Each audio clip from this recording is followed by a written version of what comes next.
அதிகாரம் 8.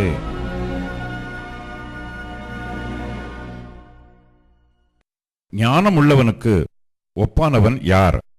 காரியத்தின் தாற்பயத்தை அறிந்தவன் யார்?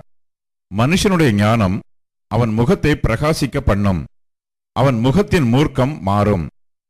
ராஜாவின் கட்டளையை கைக்கொண்டு நட என்று நான் உனக்கு எச்சரிக்கிறேன். நீ தேவனுக்கு இட்ட ஆணையின்படியே இதைச் செய். நீ அவன் சமூகத்தை விட்டு விலக துரிதப்படாதே. பொல்லாத காரியத்திலே பிடிவாதமாய் நில்லாதே. அவன் தனக்கு இஷ்டமானதை எல்லாம் செய்வான். ராஜாவின் வார்த்தை எங்கேயோ அங்கே அதிகாரம் உண்டு. நீர் என்ன செய்கிறீர் என்று அவனுக்கு சொல்லத்தக்கவன் யார்? கற்பனையை கைக்கொள்ளுகிறவன் ஒரு தீங்கையும் அறியான். ஞானியின் இருதயம் காலத்தையும் நியாயத்தையும் அறியும். எல்லா காரியத்துக்கும் காலமும் நியாயமும் உண்டு. ஆதலால் மனுஷனுக்கு நேரிடும் சஞ்சலம் மிகுதி. இன்னது சம்பவிக்கும் என்று அவன் அறியானே. அது இன்னவிதமாய் சம்பவிக்கும் என்று அவனுக்கு சொல்லத்தக்கவன் யார்? ஆவியை விடாதிருக்கிறதற்கு ஆவியின் மேல் ஒரு மனுஷனுக்கும் அதிகாரம் இல்லை. மரண நாளின் மேலும் அவனுக்கு அதிகாரம் இல்லை. அந்த போருக்கு நீங்கி போவதும் இல்லை. துன்மார்க்கரை துன்மார்க்கம் விடுவிக்கவும் மாட்டாது. இவை எல்லாவற்றையும் நான் பார்த்து சூரியனுக்கு கீழே செய்யப்படும் எல்லா கிரியைகளையும் சிந்தித்தேன்.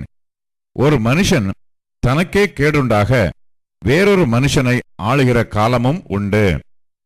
பரிசுத்த ஸ்தலத்துக்கு போக்குவரவு செய்த துன்மார்க்கர் அடக்கம் பண்ணப்பட்டதை கண்டேன். அவர்கள் அப்படி செய்து வந்த பட்டணத்திலேயே மறக்கப்பட்டு போனார்கள். இதுவும் மாயையே.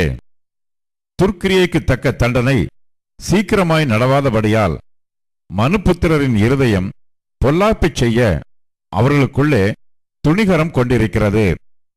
பாவி 100 தரம் பொல்லாப்பைச் செய்து நீடித்து வாழ்ந்தாலும் என்ன? தேவனுக்கு அஞ்சி அவருக்கு முன்பாக பயந்திருப்பவர்களே நன்றாயிருப்பார்கள் என்று அறிந்திருக்கிறேன்.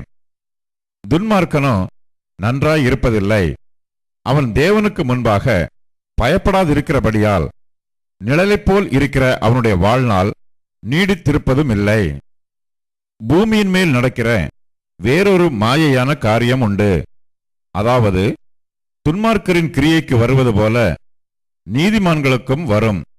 நீதிமான்களின் கிரியைக்கு வருவது போல துன்மார்க்கருக்கும் வரும். இதுவும் மாயை என்றேன். ஆகையால் நான் களிப்பை புகழ்ந்தேன். புசிப்பதும் குடிப்பதும் மகிழ்வதுமே அல்லாமல் சூரியனுக்கு கீழே மனுஷனுக்கு வேறொரு நன்மையும் இல்லை. சூரியனுக்கு கீழே தேவன் அவனுக்கு தந்த ஜீவ காலத்தில் அவன் பிரயாசத்தினால் அவனுக்கு நிலைக்கும் பலன் இதுவே. நான் ஞானத்தை அறியவும் மனுஷன் இரவும் பகலும் கண்ணுறக்கம் இல்லாமல் பூமியிலே செய்யும் வேலைகளை பார்க்கவும் என் மனதை செலுத்தின போது தேவன் செய்யும் சகல கிரியைகளையும் நான் கவனித்து பார்த்து சூரியனுக்கு கீழே செய்யப்படும் கிரியையை மனுஷன் கண்டுபிடிக்க கூடாது என்று கண்டேன். அதை அறியும்படி மனுஷன் பிரயாசப்பட்டாலும் அறியமாட்டான். அதை அறியலாம் என்று ஞானி எண்ணினாலும் அவனும் அதை அறிந்து கொள்ள மாட்டான்.